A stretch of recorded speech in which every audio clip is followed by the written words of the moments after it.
안녕하세요. 오늘도 서연살롱을 찾아주셔서 감사합니다. 저는 올해 80을 넘기고 아직도 끄덕없이 50년 넘게 뼈해장국 가게를 하고 있는 할머니입니다. 그리고 이 나이에 거뜬히 장사를 하고 있으니 건강 비결이 뭐냐고 묻는 젊은이들도 있었는데요. 저라고 사람인데 이 나이 먹고 아픈 곳이 없다면 거짓말이죠. 지금으로부터 8년 전인가 건강에 빨간불이 켜져 쓰러진 적도 있었는데 지금은 감사하게도 건강을 회복하고 제자리에서 장사 잘하고 신명나게 살고 있어요. 물론 요즘처럼 유병장수 시대에 아무런 지병도 없다면 그건 기적이고 이젠 지병도 내 몸의 일부라고 생각하고 나름 관리하며 잘 다스리고 있어요. 공존관계라고 할까요? 지병이 있으니 늘 조심하게 되고 건강에 신경 쓰고 있는데 어쩌면 요 정도 지병이 있어 더 잘 살고 있는 게 아닌가 싶습니다. 그리고 제가 세상을 나름 오래 살아보니 느낀 게 하나 있는데요. 내 한 몸 내가 챙겨야지 누가 대신 챙겨주는 게 아니더라고요. 심지어 자식이 있어도 품 안에 있을 때나 자식이지 시집 보내놓으니 남보다 못한 빚쟁이가 따로 없었는데 그놈의 자식들 이야기를 하고 싶어 머리 털라고 처음으로 글이라는 걸 쓰고 있어요. 보통 80 넘은 노인이 자식 이야기를 한다고 하면 뭐 구구절절 알고 닭살 돋는 그런 얘기를 생각할 텐데 애석하게도 제가 할 얘기는 그 반대입니다. 앞에 말했듯이 제 딸들은 고생하는 엄마보다도 엄마가 고생해 번 돈에만 관심이 있었거든요. 제가 정말 하늘을 우러러 한 점 부끄러움 없이 혼자 쇠가 빠지게 딸 둘을 키웠거든요. 그런데 돌아온 것이 효도가 아닌 불효라니 시간이 많이 지난 지금도 그것들만 생각하면 속에서 열불이 올라 이렇게 사연을 보내게 되었어요. 무슨 엄마가 자식 험담을 대대적으로 하려고 이러나 싶으시죠? 그런데요, 제 이야기를 다 들으시면 아마도 생각이 바뀌실 겁니다. 그 정도로 저는 자식들 때문에 모든 것을 다 잃을 뻔했었는데 지금부터 이 노인네 이야기를 좀 들어주세요. 그리고 만약 제 딸들이 이 사연을 듣게 된다면 니들이 얼마나 극악무도한 짓을 했는지 니들도 니들 자식들한테 똑같이 당해보라고 미리 말하고 싶네요. 분명 지네 이야기인 줄 알면 제 사연을 끝까지 듣지 않을 테니 미리 말하는 거예요. 그럼 이제 정말로 제 사연을 들려드리겠습니다. 저는 앞서 밝힌 대로 뼈해장국집을 하고 있어요. 남편이랑 제 나이 30, 26에 사별하고 딸 둘 있는 거 굶길 수 없어 시장통에서 일을 하기 시작했는데 그때는 그냥 길거리에서 팔 수 있는 건 전부 팔았어요. 산에 가서 고사리도 뜯어다 팔고 시래기 같은 것도 말려다 팔면서 큰 돈은 아니지만 그래도 우리 세 식구 목구멍에 풀칠은 하고 살았는데요. 정말 풀칠만 할 정도로 다른 수를 내야겠다고 생각했어요. 그리고 생각한 게 음식을 만들어 팔자는 생각이었는데 제가 원래 장사하는 집 셋째 딸이었거든요. 그래서 엄마 아버지 도와 음식을 곧잘 했었는데 음식 장사를 하면 뭘 해도 지금보단 남겠다는 생각이 들어 고민 끝에 떡이나 만두 같은 걸 집에서 만들어 팔기 시작했어요. 물론 처음엔 반도 못 팔고 그냥 들고 올 때도 많았는데 점점 손님이 많아지면서 곧잘 장사가 됐어요. 이런 말 부끄럽지만 제 손맛이 나쁘지 않거든요.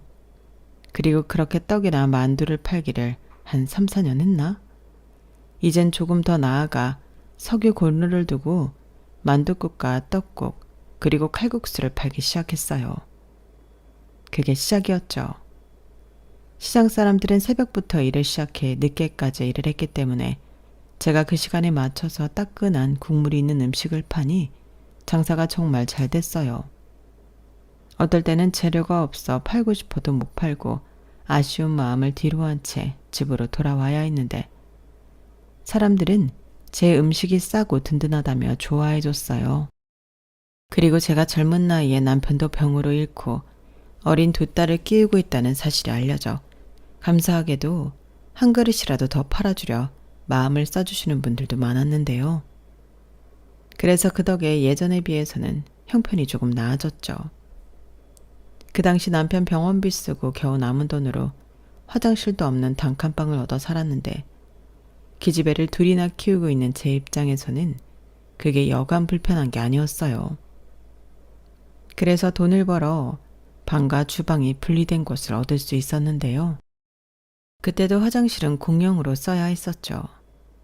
그래서 저희 애들은 국민학교 졸업할 때까지 화장실 딸리고 따뜻한 물이 철철 나오는 그런 집에 사는 게 꿈이었어요. 그리고 그 마음을 알았던 저는 정말 열심히 살았어요. 그러다 한 아저씨가 장사를 한참 하고 있는 저에게 이런 말을 하셨는데요. 동정심으로 장사가 잘 되던 때도 한때라 제 날은 고심이 깊어지던 때였어요. 아유, 젊은 아줌마가 길에서 고생이 많네. 이렇게 오래 밖에 있으면 일하면 힘들지 않아요? 남편이랑 자식은 있고? 네, 있어요. 딸이 둘이나 있네요. 그래서 힘들어도 하는 거죠. 딱 보니 남편은 없네. 그럼 이렇게 고생해서 애를 둘이나 키워요? 애들만 아니어도 그 나이에 그 인물에 술을 팔면 좀 편하게 살 수 있을 텐데 아줌마 팔자도 참 사납구만. 사장님도 참 별말을 다 하세요. 음식 다 드셨으면 일어나세요. 술 장사라니. 제가 아무리 없이 살아도 그런 건 안 탑니다. 원래? 술이 어때서? 술도 음식이지? 네, 근데 저는 안 팔아요. 저는 그냥 이렇게라도 애들이랑 먹고 살 수 있으면 족합니다. 그러지 말고 잘 생각해봐요. 우리처럼 몸 쓰는 사람들 저녁에 소주 한잔 하는 게 낙인데 안주거리라도 팔면 지금보다는 훨씬 나을 거라니까. 그거 팔아서 얼마 버는데. 내가 아줌마 사정이 딱해 보여 하는 말이오. 뭐 내가 댁더러 웃음을 팔래 몸을 팔래? 저는 면식도 별로 없는 그 손님에게 그 말을 듣고 수치심이 들었어요. 나중에 생각해보니 그 사람은 나쁜 뜻으로 한 말은 아니었는데 말투나 표현이 모두 거칠어 그 사람이 불쾌하고 불편했죠.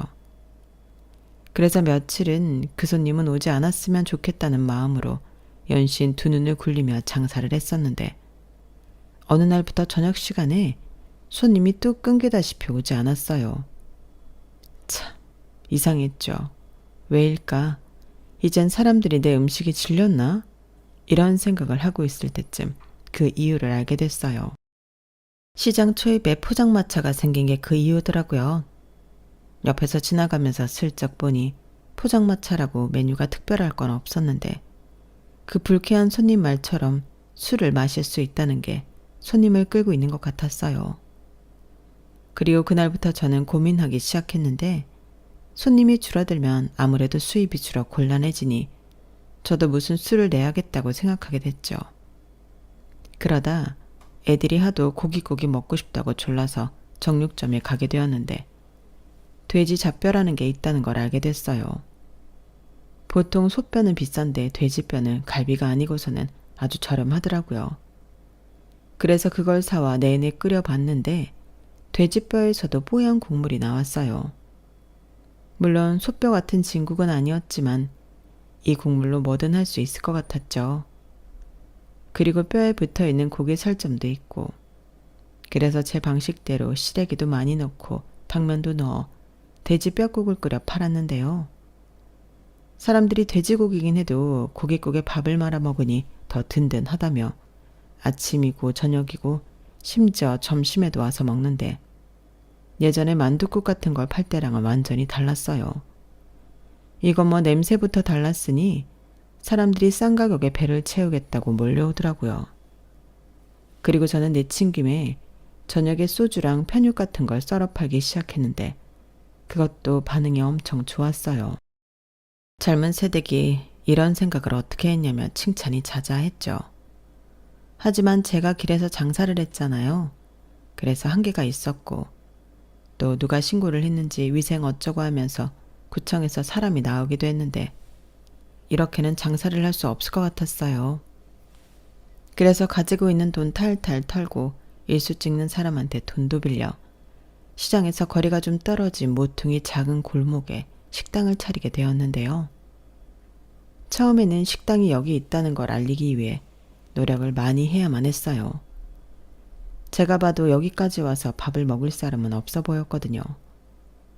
그래서 시장에서 제 음식을 좋아하셨던 분들을 대상으로 가게 위치를 알려드렸고 그분들이 발걸음을 해주면서 지금의 가게까지 확장 이전할 수 있었는데요. 난생 처음 내 가게가 생겼다는 기쁨에 정말 쉬지 않고 일을 했어요. 쓸고 닦고 치우고 새벽 5시부터 문 열어 12시까지 장사를 했는데 그때는 몸 피곤한 줄도 모르고 돈을 벌었어요. 돈이 벌리니 이것도 중독이더라고요. 나중에 사람들이 그러다 쓰러진다고 쉬엄쉬엄 하라고 저를 걱정했는데 밀려 들어오는 손님의 큰 솥이 바닥을 보이면 그게 그렇게 재미있고 뿌듯할 수가 없어요. 그리고 음식이 부족하면 안 되니 음식 양을 더 늘리기 위해 그때부터는 같이 일할 직원을 뽑았는데 그때 제 식당에 면접을 보러 온 사람이 있었어요. 나이는 저랑 동갑이었고 애들은 없었지만 저랑 같이 남편을 병으로 잃은 과부였죠. 친정에서는 애도 없는데 빨리 재혼하라고 성화였다고 했고 자기는 죽은 남편 말고는 어느 누구랑도 다시 부부의 연을 맺고 싶지 않다며 집을 나왔다고 했는데 딱 보니 갈 곳도 없는 사람이었어요. 얘기 들어보니 여기저기 거처도 없이 아는 사람들 집에서 신세를 지고 있다고 하더라고요. 그래서 하루라도 빨리 일을 해서 돈을 벌고 싶다고 의욕을 보였는데 식당 일을 해본 적이 있냐고 물으니 없다고 했어요. 그러고 보니 차림새나 말투가 나름 양갓집 교수로 집에서 자소나 놓고 신부 수업만 받다 시집간 것 같았는데 그래도 살림은 좀 해봐서 배만 할 수 있다고 뭐든 시켜만 달라고 나중에 무릎까지 꿇고 사정을 하더군요. 그래서 차마 같은 처지끼리 외면할 수 없었어요. 아니, 오히려 돕고 싶은 마음이었는데요. 아마 동갑이라 더 마음이 쓰였던 것 같아요. 그래서 방은 없지만 식당에서 자리 펴고 잘 수 있게 해줬고 일이 좀 고단하긴 해도 성실하게만 해주면 급료는 잘 쳐주겠다고 약속까지 했는데 사실 속으로는 걱정을 하긴 했었죠. 식당 일이 생각보다 체력도 많이 쓰고 고된 일인데 경험도 없는 여자가 할 수 있을까? 못 버티고 도망가는 건 아닐까? 별 생각을 다 했어요. 하지만 그 친구 역시 절박한 심정이라 그런지 일을 참 열심히 배웠고 머리가 좋아서 그런지 일도 금방 배웠는데 나중엔 제가 시키지 않아도 척척 하는 경지에 올라 있었어요. 그래서 그 뒤로는 동료이자 친구처럼 이름 부르며 자매처럼 지냈는데요. 그 인연이 지금까지 이어지고 있으니 저한테는 정말 친자매나 마찬가지입니다. 자식보다도 저를 잘 알고 더 위해주니 어떨 때는 언니 같다는 생각도 들어요. 저희끼리는 유치하지만 명화가 생일이 4월이고 제가 12월인데 그래서 자기가 언니라고 우길 때도 있습니다. 그럼 저는 내가 사장이야 이렇게 장난치며 맞서는데 그렇게 투닥투닥하니 저희 둘 다 검은 머리보다 흰 머리가 더 많은 노인이 되었어요. 그리고 같이 오래 있다 보니 서로 자연스럽게 닮아진 것 같은데 그래서 저희가 친자매인 줄 아는 손님도 많았어요. 그렇게 긴 인연이 될 줄 우리는 서로 알기라도 하듯 빠른 시간에 친해졌어요. 저는 어느덧 명화를 믿고 새벽에 뼈 썩는 일을 맡기게 되었죠. 그리고 저는 애들 챙겨 학교 보내고 8시 반 정도에 식당을 나갔는데 그러면 분주하게 명화가 아침 장사를 하고 있었어요. 참 고마운 일이었죠. 전에는 애들 보랴 식당 하랴 몸이 정말 딱 두 쪽으로 나뉘었으면 좋겠다고 생각할 때가 한두 번이 아니었는데 명화가 온 뒤로 숨 쉴 수 있는 구멍이 생긴 것 같았어요. 그래서 다른 건 몰라도 월세방이라도 하나 얻어주고 싶었는데 명화는 자기가 알아서 한다며 신경 쓰지 말라고 거절했어요. 왜 식당에서 자는 거 불편하잖아. 내가 보증금 빌려준다니까. 됐어요. 내가 사장님처럼 딸린 애가 있는 것도 아니고 괜히 집 생기면 출퇴근하기 번거로워서 불편하기만 하죠. 내일은 내가 알아서 할 테니까 사장님은 신경 쓰지 마세요. 그래도 모처럼 사람이 큰 마음을 먹었는데 정말 이럴 거야? 네, 그 큰 마음 다시 꿀꺽 하시고 얼른 일이나 해요. 점심에 사람들 몰려올 텐데 밥이랑 새로 해야죠. 뭔 놈의 밥을 아침에도 2번을 했는데 또 해야 하나? 장사가 잘 돼도 너무 잘 돼. 우리 사장님은 좋겠어요. 이런 식으로 명화는 저 못지않게 일하는 걸 좋아했는데요. 돈을 벌어서 어디에 쓰는 건지 명화는 자기한테 10원 한 장 쓰는 꼴을 보지 못했어요. 그만큼 검소했고 처음엔 저런 양같이 귀수 같은 여자가 뭘 할 수 있겠나 걱정을 많이 했는데 제 걱정과 무색하게 양같이 귀수는 입담 구수한 식당 아줌마가 되어 있었죠.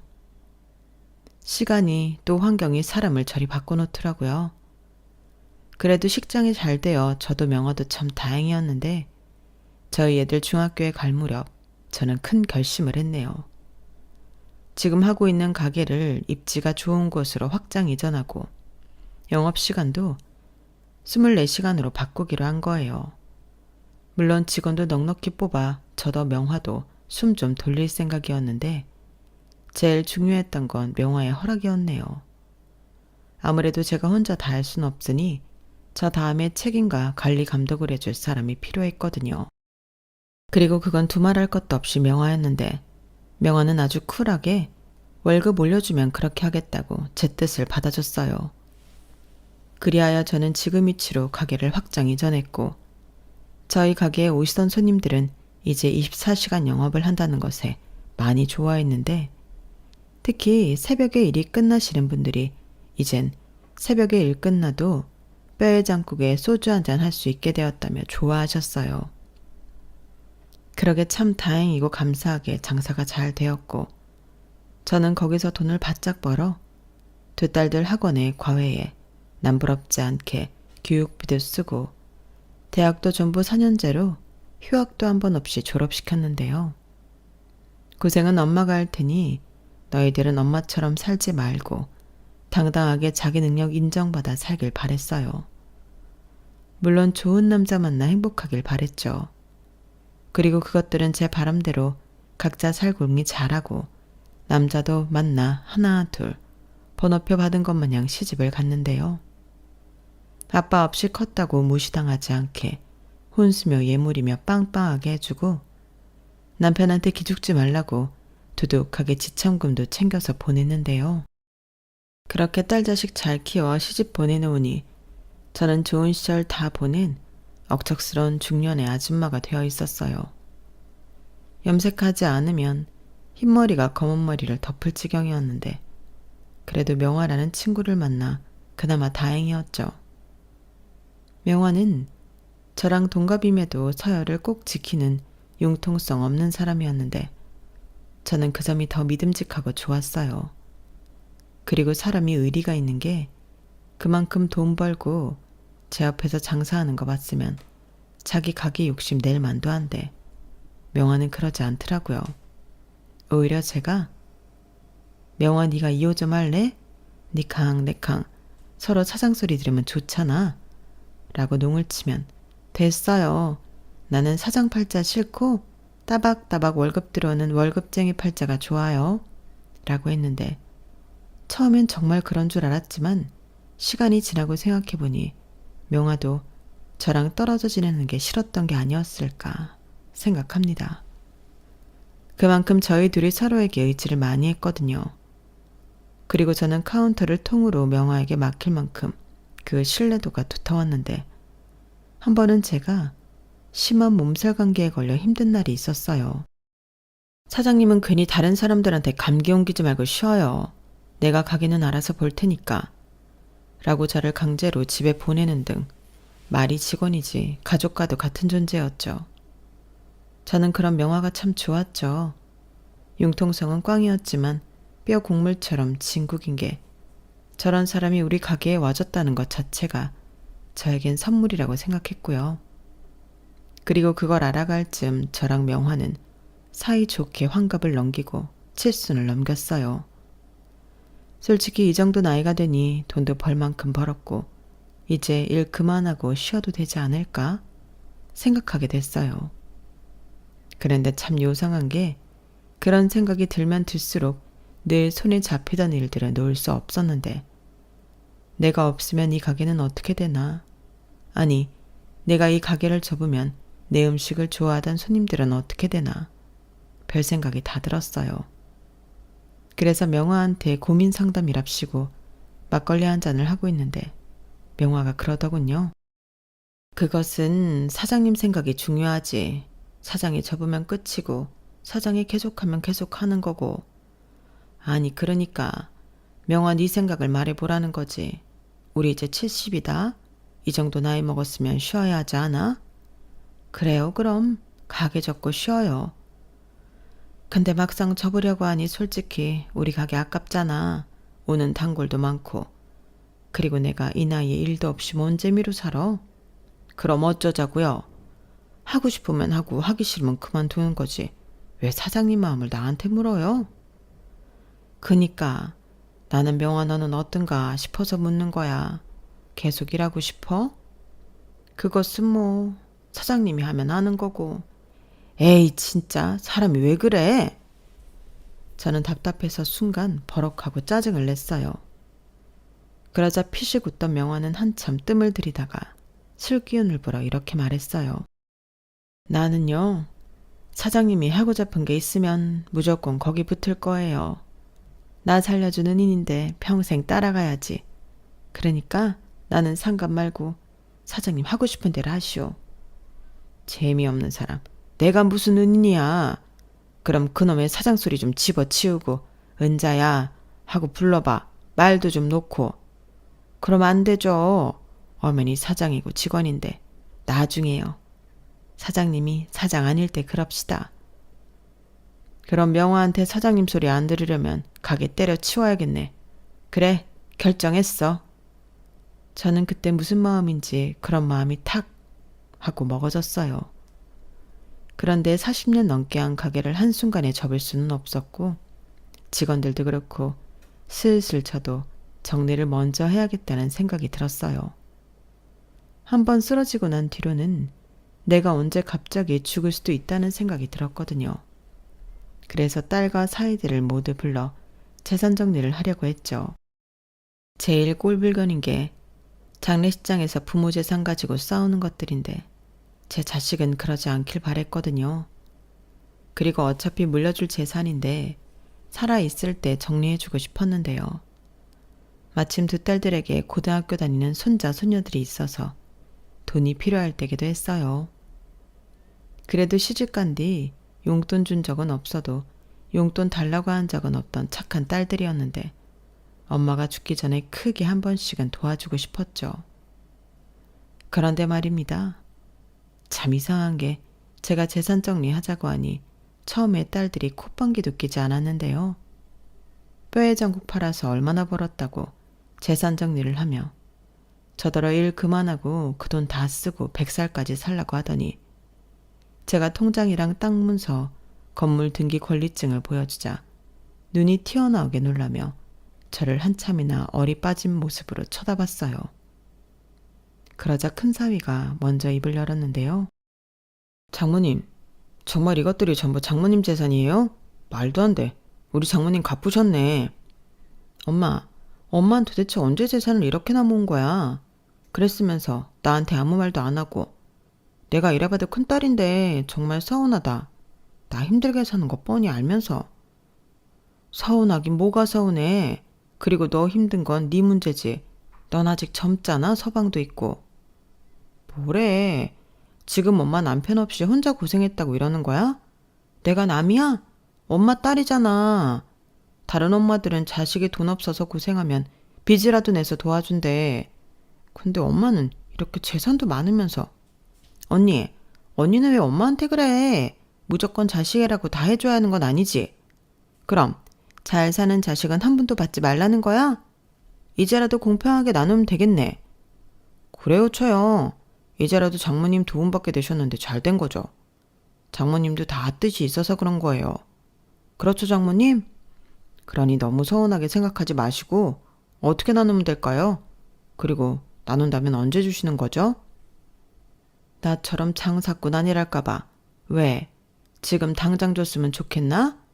자네는 호프집인지 이자카야인지 잘 된다면서 뭐가 그렇게 한달이야?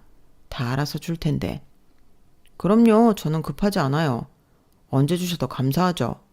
근데 처형네가 힘들다고 하니까. 자네 말이 아까부터 계속 거슬리는데 왜 우리를 파나? 내가 아무리 힘들어도 자네한테 도와달라고 한 적도 없는데 왜 사람을 없는 취급을 해? 형님, 왜 이러세요? 돈 없다고 자격지심 느끼시는 거예요? 저는 아무 말 안 했습니다. 그리고 솔직히 지금 당장 돈 필요하시잖아요. 형님 하시던 사업 엎어지고 지금 돈 나올 구멍 없어서 처형이 전전긍긍하는데 효석이 고3이잖아요. 효석이 대학 안 보내실 거예요? 뭐야? 너 이 새끼 진짜 그만 안 해? 여보, 당신까지 왜 그래? 솔직히 제부가 하는 말 틀린 말 없잖아. 엄마, 나 진짜 요즘 너무 힘들어. 재산 정리를 하든 뭘 하든 나 좀 도와줘. 그리고 내가 큰딸이고 형편이 어려우니까 조금 더 줘도 되잖아. 쟤들은 집도 있고 외제차 굴리면서 잘 사는데. 언니, 이건 아니지. 우리가 잘 산다고 엄마 재산 가져가지 말라는 거야? 뭐야? 우리도 힘들어. 남들 보기에 잘 사는 것처럼 보여도 우리도 나름 애먹는 거 있다고. 큰딸이면 뭐, 대수야? 뭐? 너 지금 언니한테 그게 무슨 말버릇이야? 싸가지 없게. 왜? 내가 너보다 못 사는 것 같으니까 언니고 나발이고 내가 우습냐? 이것들이 조용히 안 해? 어떻게 된 게 니들은 내 앞에서 이런 모습을 보이니? 큰딸이든 작은딸이든 엄마 이제 괜찮냐고 물어보는 자식 하나도 없어? 내가 왜 재산 정리를 하자고 하는데 니들 이게 무슨 뜻인지 몰라? 아주 꽁돈 생기니까 눈이 뒤집혀서는 다 시끄럽고 내가 알아서 나눠줄 테니까 조용히 해. 한 번만 더 내 돈 더 갚겠다고 싸우기만 해봐. 그때 니들 앞에 한 푼도 안 주고 전부 팔아서 사회에 기부하고 죽을 거야. 왜? 내가 못할 것 같아? 저는 딸과 사위들이 돈 가지고 싸우기 시작했을 때 아차 싶었어요. 이 꼴을 보려고 이것들을 부른 게 아닌데 내가 이 꼴을 보려고 그동안 쉬지도 않고 일을 했구나. 지나간 젊음이 아깝더라고요. 그리고 딸들과 사위들은 제가 사회 기부 어쩌고 하니 입에 지퍼라도 단 듯 싹 다 조용해졌는데 이것들이 나 죽으면 얼마나 또 피 터지게 싸울까. 또다시 가슴이 조여오는 것 같았어요. 그래서 니들 때문에 오늘 당장 죽을 것 같으니 싹 다 사라지라고 큰 소리 쳤는데 홍해가 갈라지듯 그것들이 제 기분 건드리지 않으려 발바닥에 불이 나게 제 집을 나갔어요. 그 모습을 보니 주책맞게 눈물이 쏟아졌는데 그때 떠오르는 사람은 한 사람밖에 없었죠. 명화였어요. 그래서 가게로 터덜터덜 갔고 소주 한 잔에 깍두기 놓고 명화 앞에서 청승을 떨었는데 술 기운 때문인지 그날따라 가게가 참 아깝더군요. 명화야, 그러지 말고 너는 나보다 건강하니까 네가 이 가게 맡아서 할래? 어차피 우리 애들은 돈만 관심 있지 가게 할 생각은 없을 거고 지금 보니 이거 그냥 문 닫기는 너무 아깝네. 왜 또 이랬다가 저랬다가 그런데요? 얼마 전까진 안 한다고 했잖아요. 그리고 내가 그때 분명히 말했는데 사장님이 하면 같이 하고 사장님 안 하면 나도 안 한다고. 근데 왜 사장님만 쏙 빠지는 건데요? 설마 나 바지 사장 시켜놓고 혼자만 탱자탱자 놀러 다니려고? 됐어요.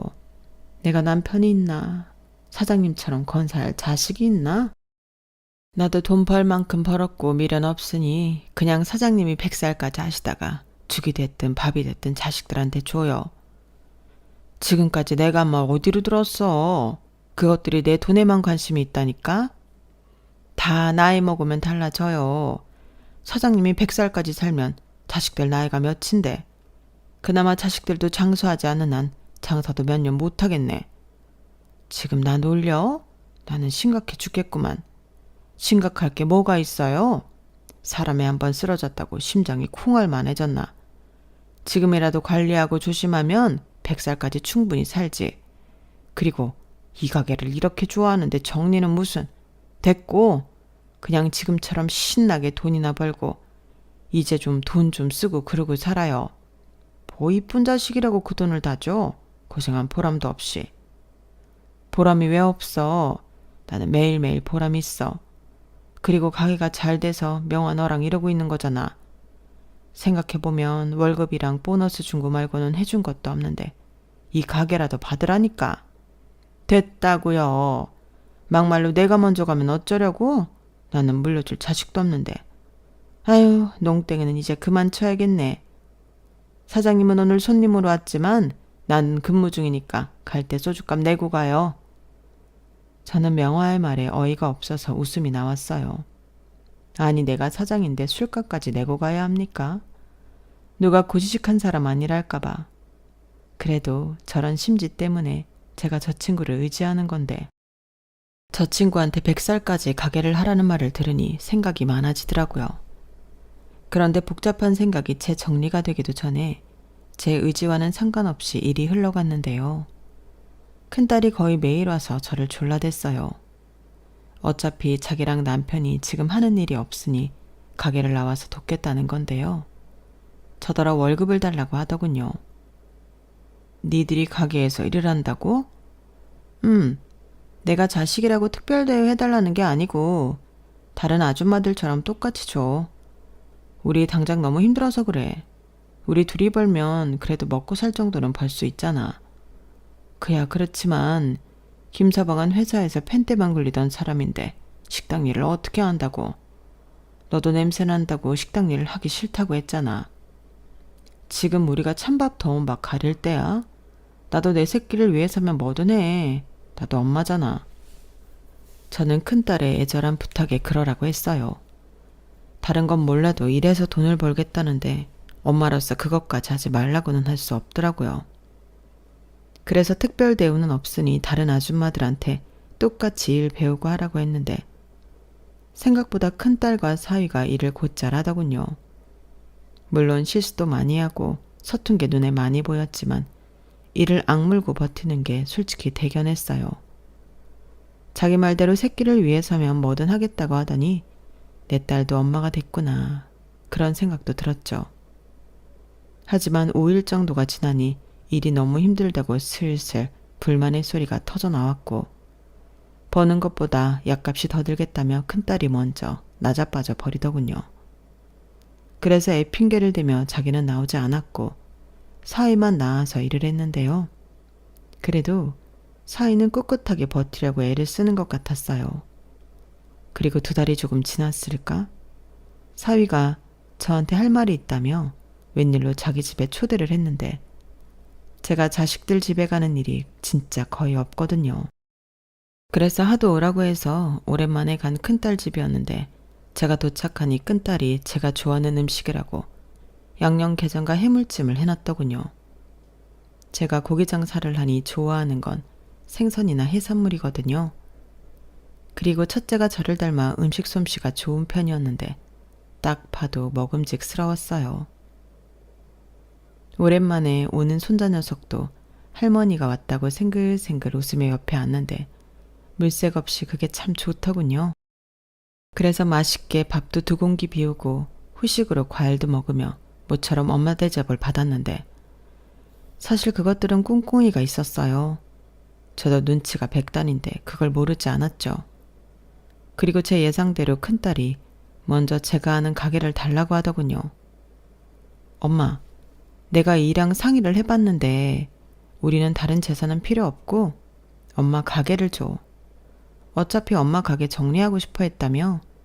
주방에 심씨 아줌마가 그러던데 엄마가 쓰러지고 나서부터 가게 정리하고 싶어 했다고. 그럼 그냥 정리하는 것보다 내가 하는 게 낫지 않겠어? 너는 5일 만에 나가 떨어져 놓고 그게 지금 할 소리야? 왜? 엄마가 하는 거 보니 장사가 쉬워 보여? 아님 너는 그냥 카운터에 앉아서 돈만 세면 될 것 같아? 아니, 나도 5일이긴 했지만 볼 건 다 봤지. 그리고 내가 힘들어서 나가 떨어졌나? 고3 수험생 엄마니까 어쩔 수 없는 부분도 있는 거지. 대신 네가 성실하게 잘하잖아. 그야 그건 그렇지. 너보단 낫더라고. 그러니까 우리가 이참에 엄마 가게 물려받아서 계속 잘해볼게. 엄마 솔직히 이대로 가게 문 닫는 거 아깝잖아. 그렇다고 70도 넘었는데 엄마가 언제까지 계속 할 거야? 우리 엄마는 계속 뭐 일만 하나? 여행도 다니고 하고 싶었던 것도 좀 하고 그렇게 살아야지. 얼마나 더 산다고? 왜? 니네 엄마 금방 죽냐? 엄마는 무슨 말을 해도 나는 그냥 엄마가 짠해서 그렇지. 우리 엄마도 좋아하는 거 있을 텐데 장사하느라 그런 거 못 해봤잖아. 우리도 당장 돈벌이가 필요하고 이것만큼 딱인 게 뭐가 있어? 그래도 이렇게 홀랑 줄 순 없어. 가게를 하려면 일을 제대로 배워야지. 지금이야 손님들이 계속 있지만 맛이 조금이라도 변하면 손님들 발길 뚝 끊긴다. 알지. 내가 누구 딸이야. 하는 자식 딸이잖아. 엄마한테 제대로 배워서 내가 2랑 더 잘할게. 2호, 3호 아주 프랜차이즈를 낸다니까. 네, 장모님. 맡겨만 주세요. 진짜 장모님 얼굴에 먹칠하지 않도록 최선을 다해서 열심히 하겠습니다. 제가 옆에서 일을 해보니까 장모님 진짜 대단하세요. 존경한다니까요. 그래, 엄마 그러지 말고 엄마가 딱 지금 결정해. 대신 내가 엄마 다른 데산 하나도 안 받을게. 선정이 가지라고 해. 그럼 선정이도 불만 없을걸? 엄마, 우리 자매 싸우는 거 싫잖아. 저는 딸과 사이가 비행기를 태워줘서가 아니라 현실적으로 그게 맞겠다는 생각을 했어요. 솔직히 딸 둘이 제 가게를 물려받지 않을 거라고 생각해 그쪽으로는 생각하지 않았는데 큰딸 내외가 먼저 저렇게 말을 하니 더없이 좋은 생각인 것 같았어요. 어차피 둘째 내외는 하는 가게가 있어서 제 가게까지 못할 테고 당장 벌이가 없는 큰딸 내외에게 가게를 물려주면 저는 가게를 닫지 않고 편하게 지낼 수 있을 것 같았는데요. 그래서 좋다고 하고 내일 당장부터 음식 만드는 방법을 배우라고 했죠. 좋아. 근데 장사라는 게 절대 쉬운 일이 아니다. 네가 했던 것보다 훨씬 고되고 힘든 일이야. 내일 당장 새벽에 나와서 돼지 뼈 섭는 것부터 배워. 어차피 일을 하려면 새벽잠은 못 잔다고 생각해. 알았어, 엄마. 진짜 고마워요. 나 정말 열심히 할 거야. 저도 너무 감사합니다. 장모님이 저희 생명의 은인이세요. 제가 열심히 해서 장모님 후회하는 일 없도록 하겠습니다. 이렇게 가게는 첫째 내외에게 물려주기로 했어요. 그리고 다음 날부터 일을 가르치고 있었는데 둘째가 난리가 났더군요. 아니, 누구 마음대로 가게를 언니한테 주냐며 저를 아주 잡아먹을 듯이 덤비는 거예요. 엄마, 진짜 서운하다. 어떻게 나한테는 상의도 없이 이 가게를 언니한테 줘? 아, 시끄러워. 아직 안 줬어. 그리고 지금은 일 배우는 중이고 하는 거 봐서 줄 거야. 어차피 너는 네 가게에 있어서 내 가게 못 하잖아. 누가 못한대? 나 할 수 있어. 막말로 나랑 남편이랑 사람이 둘인데 하나씩 맡아서 하면 되지. 솔직히 아무것도 모르는 언니보다야 장사 좀 해본 내가 훨씬 낫지 않겠어? 아, 이것들이 진짜 요즘 왜 이러는 거야? 그럼 니들이 합의 봐. 나는 너든 네 언니든 내 가게 더 잘할 사람한테 줄 테니까. 아니, 아무것도 안 준다는 것도 아니고 건물이며 땅 준다는데 왜 이 가게에 목숨을 걸어? 왜긴 황금알을 낳는 거위가 이 가게인데 이 가게를 가진 사람이 장땡이잖아. 네, 저것들은 벌써 저런 계산까지 하고 제 가게를 하겠다며 덤볐던 거예요.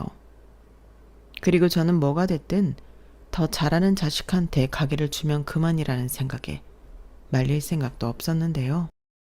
그리하여 둘이 또 피 터지게 싸우더니 둘이 똑같이 기회를 갖기로 합의를 보더군요.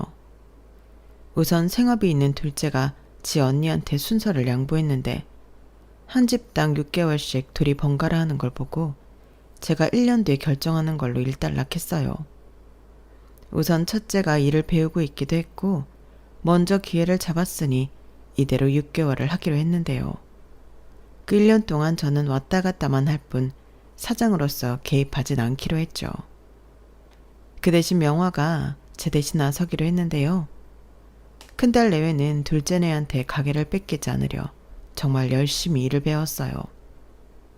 특히 사위가 참 열심히 했는데 거의 15시간 이상을 가게에 매달려 일을 하더라고요. 하지만 식당 일이라는 게 꾸준히 하는 거라서 저러다 지치면 어쩌나 걱정이 됐는데 아니나 다를까 이번에는 큰 사위가 먼저 나가 떨어졌어요. 평소 몸 쓰는 일을 하지 않던 사람이 몇 달 동안 제대로 쉬지도 않고 일을 했으니 나가 떨어져도 이상하지 않았죠. 그런데 문제는 처음에 보였던 의욕이 다른 곳으로 향했다는 건데요. 큰딸이 먼저 저한테 그러더군요. 엄마, 근데 어차피 엄마 레시피는 다른 사람들도 다 아는 거 아니야? 명호 아줌마 있잖아. 그럼 나랑 우리 그이는 카운터나 보면 되는 거 아닌가? 24시간이니까 12시간씩 우리 둘이 번갈아 보면 되지. 다른 직원 아줌마들도 많은데 우리가 굳이 음식을 만드는 방법까지 알아야 해? 우리 그이 이번에 완전히 몸 축났어. 이렇게까지 할 일이 아니잖아. 뭐가 어쩌고 저째? 그럼 그 가게 사장이 음식 만드는 방법도 모르는데 그 가게가 제대로 굴러가? 네 서방 몸 축난 거 결정할 게 아니라 일을 제대로 배울 생각을 해. 꾀부리지 말고. 너 선정이가 지금 자기 차례 기다리고 있는 거 몰라? 걔도 못해. 걔가 왜 저녁 장사를 하는데 새벽에 걔가 일어날 수 있을 것 같아? 특히 24시간 돌아가는 일은 더 못하지. 매제가 지금 하고 있는 이자카야 접을 거 아니라며. 엄마, 그냥 엄마가 결정해. 됐다. 너 일 배울 생각 없으면 여기서 빠져. 내가 문 닫았으면 닫았지. 너한테는 내 가게 못 주겠다. 저는 큰딸의 말에 괘씸했어요. 그리고 항상 사탕 발림 얘기를 잘도 하던 사위는 그날은 꿀먹은 벙어리처럼 입을 꾹 닫고 있었는데요. 일이 고되긴 했는지 엄두를 못 내는 것 같았어요. 그러게 처음부터 너무 의욕적으로 덤벼든다고 생각했더니 완전히 질려버린 눈치더라고요. 그리고 6개월도 되지 않았는데 둘째 딸의 순서가 되었고 둘째 딸은 언니랑은 다르다며 첫날부터 제법 일을 곧잘 했죠. 아무래도 식당 짬바가 있으니 제가 봐도 다르긴 달랐어요. 게다가 음식 만드는 방법을 가르쳐주면 그걸 메모하고 또 연습하면서 열심히 했는데 그래, 저렇게 자기가 알아서 해야지 라는 생각이 절로 들면서 역시 가게는 하던 사람한테 넘기는 게 맞았구나 하는 생각이 절로 들었는데요. 이젠 엉뚱한 곳에서 제 뒤통수를 쳤어요. 저희 가게에는 명화 포함해서 10명 정도 직원이 있는데 이 직원을 너무 못살게 구는 거예요. 그러니까 직원들이 자리에 앉아서 쉬는 꼴을 못 봤는데 저는 그렇지 않거든요. 일이라는 게 없으면 좀 쉬고 수다도 떨고 그래야 할 맛이 나는 건데 저희 딸은 아주 군대나 다름없이 직원을 부리려 했어요. 월급 받으시면서 농땡이 치시면 안 되죠. 여기가 무슨 다방이에요? 커피는 왜 그렇게 또 많이들 마셔요? 공짜라고 지금 막 드시는 거죠. 그리고 화장실 청소 좀 신경 쓰세요. 식당이 아무리 좋으면 뭐예요? 화장실이 더러우면 그 식당 가기 싫은 거예요. 거기 두 아줌마들 아까부터 놀고 계시던데 가서 변기도 좀 닦고 바닥도 손으로 수세미 가져가서 박박 닦으세요. 뭐예요? 빨리 가세요. 조금 있으면 손님들 또 오시잖아요. 저는 그 모습을 보고 너무 놀라서 둘째를 불러다 혼을 냈어요. 사람들 그렇게 부리면 안 되는 거라고. 직원들이 있어야 가게가 굴러가는 거라고 따끔하게 혼을 냈는데 문제는 이것이 엄마인 제 말도 듣지 않더라고요. 엄마가 그렇게 사람을 봐주니까 저 아줌마들이 사장 무서운 줄 모르는 거야. 왜 월급 받고 여기서 쉬어? 근무 시간에는 일을 해야지. 일이 없어도 일을 찾아서 해야 하는 거야. 싫으면 나가라고 그래. 우리가 아쉽나? 자기네들이 아쉽지? 선정아, 너 정말? 그래요 사장님, 저 그만둘래요. 아니 살다 내가 이 나이 먹고 이런 하대까지 받으면서 일할 이유가 없죠. 저 오늘 날짜까지 정산해서 월급 넣어주시고 이만 가보겠습니다. 나 참 더러워서. 뭐예요? 아줌마, 지금 말 다 했어요? 거기 좀 서봐요. 나도요. 나도 그만둘라요. 아니 이제 저 젊은 여씨 같은 게 사장이면 나는 앞으로 계속 이렇게 일을 해야 된다는 건데 저도 싫으네요. 돈이나 정확하게 계산해서 줘요. 이렇게 사람들이 같은 날 줄줄이 일을 그만두겠다고 나가는데 여기저기 놔둬요, 놔둬요 하니 제 심장이 벌렁벌렁 하는 것 같았어요. 그런데 마지막 목소리엔 제가 망연자실을 할 수밖에 없었는데 믿었던 명화까지 그만둔다고 하는 겁니다. 아니, 명화 너까지 이러면 어떡해. 사장님, 저도 이렇게는 여기서 일 못해요. 아무리 의리고 사장님이 제 은인이라도 제가 따님한테 의리 지킬 이유는 없잖아요. 그래요. 아줌마가 제일 마음에 안 들었어요. 아줌마가 뭐 사장이라도 돼요? 잘 됐네. 안녕히 가세요. 그래요. 가게 물려받을 사람이라고 그렇게 갑질을 했었더니 어디 엄마만큼 잘하는지 두고 보죠. 젊은 사람이 그러는 거 아니에요. 아무리 근무 시간이라도 해도 쉬는 시간도 있는 건데 그렇게 사람을 달달 볶아 먹으면 누가 버틴대? 아이고, 지금 누가 누굴 걱정해. 됐거든요. 아줌마들 아니어도 여기 와서 일하겠다는 젊은 사람들 많아요. 엄마 잘 됐어. 이참에 여기 물갈이 싹 하자. 내가 장부도 봤는데 그 월급 받고 저 아줌마들 미친 거 아니야? 요즘 젊은 사람들 일자리 없다고 난리야. 그 돈의 절반만 준다고 해도 여기 와서 열심히 할 거라고. 뭐야? 너 당장 내 가게에서 나가. 저는 둘째 딸에게 너무 화가 나서 소리쳤어요.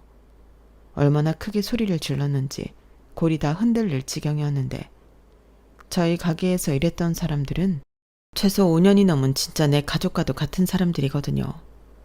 그런데 딸이라는 게 와서 그 귀한 사람들한테 갑질을 하고 있으니 일을 아무리 잘 배운다고 해도 그건 용납이 되지 않았어요. 그리고 둘째 딸에게 당장 사과하라고 시켰는데 지 자존심에 그럴 수 없다며 이깟 가게 안 물려받으면 그만이라고 소리를 지르고 가게를 나가더군요. 그렇게 두 딸들이 제 가게에 손을 뗐어요. 그리고 이젠 어쩔 수 없다는 심정이 되었는데 직원들도 나가겠다고 하는 마당이었으니 슬슬 가게를 정리하는 게 맞겠다는 생각이 들었어요.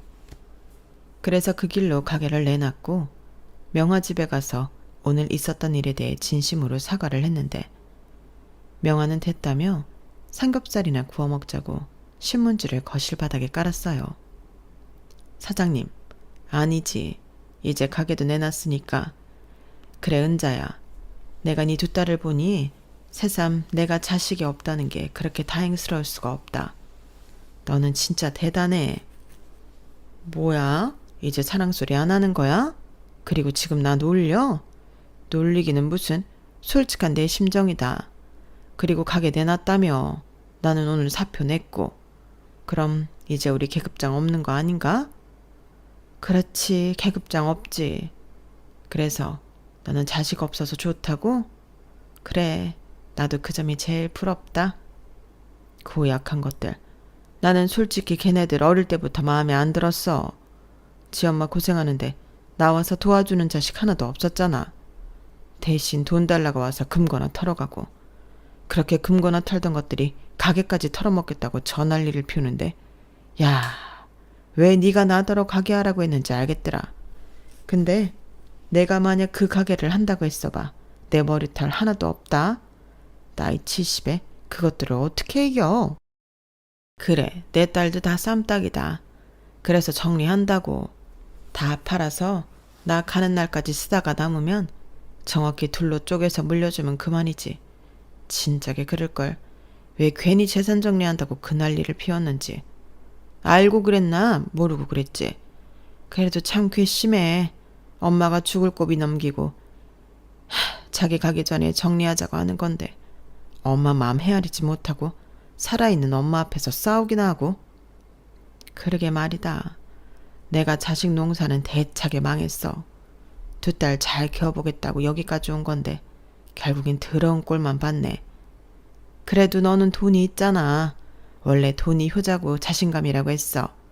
우리 여기 싹 정리하고 어디 산 좋고 물 좋은 실버타운 가자. 나도 누구 덕에 돈이라면 제법 모았거든. 혼자 살기에 대궐 같은 이 집도 사고. 그래도 명화 네가 이 집 산다고 했을 때 나 진짜 좋았다. 네가 하도 돈을 안 써서 나는 어디에 돈 잡아먹는 기둥서방이라도 숨겨두고 있는 줄 알았잖아. 그런데 이 큰 집을 네가 현금 박치기로 살 때 와, 멋있다고 생각했어. 그랬냐? 근데 나 그때 엄청 떨었어. 그 큰 돈을 처음으로 만져보는데 이게 다 내 돈이라니 믿기지가 않더라고. 다 은자 네 덕이다. 나 정말 죽으려고 마음먹고 나와서 처음 간 곳이 네 가게였거든. 그리고 가끔 이렇게 살아서 뭐하나. 나이도 먹었으니 이제 그만 갔으면 좋겠다고 생각도 하고 그랬는데. 원래? 죽긴 왜 죽어? 실버타운 가야지. 그러니까 너랑 실버타운 가려고 내가 지금까지 죽지 않고 살고 있나 보다. 우리 내일 당장 알아보자. 그날 삼겹살은 딱딱하게 튀겨지도록 저희는 이야기를 멈추지 않았어요. 사장과 직원이 아닌 처음으로 친구로서 대화를 나누는데 그게 저한테는 위로가 되었거든요. 그리고 그 다음 날부터 저희 둘은 가게 문도 닫아버리고 당장 입주가 가능한 실버타운을 알아봤는데요. 그것도 쉬운 일은 아니었어요. 돈 있다고 다 들어갈 수 있는 건 아니더라고요. 물론 정보가 없어서 못 찾은 걸 수도 있는데 우선 저희가 찾아본 곳들은 대기가 어마어마했어요. 그런데 며칠 뒤 두 딸과 사이가 찾아와 무릎을 꿇고 잘못했다고 빌었는데 정말 꼴도 보기 싫더군요. 하지만 두 딸이 철철 울고 잘못했다고 매달리니 엄마 마음이 뭔지 마음이 흔들렸고 그래도 가게는 못 준다고 나중에 엄마 죽거든 재산은 알아서 반반씩 나눠 가지라고 했는데 작은 딸이 그랬어요. 자기는 재산 필요 없다고요. 그냥 엄마한테 불효를 한 게 가슴이 너무 아프다며 이제라도 잘 지내고 싶다고 했는데요. 큰딸도 마찬가지였어요. 사는 게 힘들어서 엄마를 챙기지 못했다며 자기도 잘 살아서 누구보다 저한테 효도하고 싶었다고 우는데 그게 딸들 진심인 것 같아서 저도 따라 눈물이 나왔어요. 자식 이기는 부모 없다고 자식이 울면서 용서해달라고 하는데 용서를 안 해줄 수가 없었죠. 어차피 천륜인 것을요. 그런데 큰딸이 우리 셋이 여행 다녀와 본 적이 없지 않나며 가게도 닫은 김에 남해로 여행을 가자고 말했고 평소 바쁘다고 난리인 둘째까지 좋다고 하는데 생각해보니 어릴 때도 애들을 데리고 여행이라는 걸 다녀온 기억이 없었어요. 그런 생각이 드니 어째 저도 딸들에게 미안해지더군요. 내친 김에 모녀들끼리 여행을 가기로 했죠. 그리고 딸들이 전부 알아서 하겠다고 엄마는 몸만 오라고 했어요. 모처럼 마음이 들떴어요. 딸들과 여행이라니 생각만 해도 너무 좋더라고요. 그렇게 남해에 도착했고 난생 처음 호텔에서 잠도 자고 맛있는 음식과 좋은 풍경도 보니 이게 사는 재미구나 싶었는데요. 왜 나는 여태 이런 것도 모르고 살았나 좋으면서도 슬펐어요. 그리고 다음엔 명화랑 둘이 와야겠다고 생각했는데 둘째가 남해에 좋은 곳이 있다며 오늘은 거기에 가보자고 하더군요. 저는 아무런 의미도 없이 두 딸을 따라갔어요. 그런데 큰딸이 운전한 차는 이상한 건물이 있는 외진 곳으로 향했는데 거기엔 간판에 커다랗게 땡땡 치매 전문 요양원이라는 글씨가 선명하게 보이더군요. 저는 깜짝 놀랐어요. 그리고 여기엔 왜 오냐고 정색했는데 그때 큰딸이 그랬는데요. 여기서 치매 검사도 해준대. 그냥 심심풀이로 한번 해보자고. 우리도 같이 할 거야. 무슨 치매 검사를 심심풀이로 해? 됐어. 나는 싫으니까 그냥 가자. 에이 엄마, 그래도 여기까지 왔는데 어떻게 그냥 가? 이미 진료 예약도 다 했어. 뭐야? 아니 왜 나한테 말도 안 하고 예약을 해? 그야 엄마가 이럴 것 같으니까 그랬지. 검사만 받아보는 건데 뭐가 나빠. 이참에 뇌 건강 체크도 하고 좋지. 안 그래? 딸들은 이미 모든 것이 준비가 되어 있다는 듯 싱글벙글하며 차를 세웠어요. 그리고 가지 않겠다는 저를 억지로 붙들고 요양원 안으로 들어갔는데요. 말이 요양원이지 너무 공포스러웠어요. 그리고 큰딸이 간호사라 보이는 여자와 이런저런 얘기를 하는가 싶더니 남자 직원들이 우르르 몰려와 저를 부축하는 것처럼 끌고 갔는데 그때 촉이 왔죠. 이대로 끌려가면 나는 영영 여기서 못 나갈 거라는 걸요. 그래서 젖먹던 힘을 다해 몸부림을 쳤고 태어나 처음으로 그렇게 큰 소리를 질러봤는데요. 나는 치매에 걸리지 않았다고 거의 울부짖으며 외쳤는데 딸들이 갑자기 저를 치매 환자라고 하더군요. 입원이 필요하다고. 얼른 데리고 들어가라고 하는데 저것들이 내 뱃속에서 나온 자식이 맞는 건지 온몸이 떨렸는데 여길 데리고 오려고 나를 구워 삶았구나. 배신감에 112에 제 손으로 제 딸들을 신고했어요. 살다 제 평생 이런 날이 다 있다니. 그러자 그때 요양원 관리자로 보이는 사람이 나오더니 고개를 절레절레 흔들었고 제가 112에 신고까지 했으니 제 딸들에게 돌아가라고 손짓을 했는데요. 저는 그러는 사이 운 좋게도 돌아가려는 택시를 잡아 탈 수 있었어요. 그리고 무작정 명화의 집으로 달려갔죠. 돈은 얼마든지 줄 테니 전속력으로 여길 빠져가 달라고 애원했어요. 그땐 정말 심장이 벌렁벌렁 하더군요. 이게 말로만 듣던 나이든 부모 요양원에 갖다 버리는 거구나 싶은 게 온몸이 사시나무 떨리듯 떨렸는데요. 명화 집에 도착하고도 저는 길에 서 있을 수조차 없었어요. 그리고 그때 제 연락을 받고 명화가 달려왔고 이게 무슨 일이냐며 저를 데리고 집 안으로 들어갔는데 저는 한동안 명화 집에 숨어 있었어요. 언제고 딸들이 저를 찾아내 저를 요양원에 보낼 것 같은 두려움이 생겼거든요. 그리고 명화 집에서 저는 거의 알아눕다시피 했는데 그러자 명화가 자기가 옆에 있으니 아무 걱정할 필요 없다며 저를 안심시켜줬어요. 그런 것들은 자식도 아니라며 자기가 홍구멍을 내겠다고 저보다 더 열받아 했는데 인생 노년에 이게 무슨 일인가 서글퍼졌죠. 솔직히 70 넘은 노인이 힘이 있어봤자 얼마나 있냐고요. 그런데 어디서 그런 초인적인 힘이 났는지 살겠다고 여기까지 발버둥 친 게 밤에 악몽을 꿀 만큼 트라우마처럼 남았어요. 그때 제 옆을 지켜준 건 가족도 아닌 명화였죠. 그리고 명화의 조언을 듣고 저는 딸들에게 제대로 복수를 해야겠다는 생각했는데요. 저는 며칠 후 변호사를 찾아가 유언장을 만들었어요. 그러면서 정식으로 재산 정리까지 서류 작업을 했는데요. 괘씸한 딸들한테는 제가 죽어 없더라도 정말 한 푼도 가지 않게 모든 조치를 다 했어요. 제가 죽으면 앞으로 있는 모든 재산이 자동으로 보육원, 양로원, 장애단체 등 도움이 필요한 사람들한테 공평하게 기부가 되도록 했거든요. 변호사님은 언제고 마음이 바뀌면 수정할 수 있다고 언제든 연락을 하라고 하셨는데 저는 그럴 생각이 없었습니다. 그리고 정말 속이 다 후련했어요.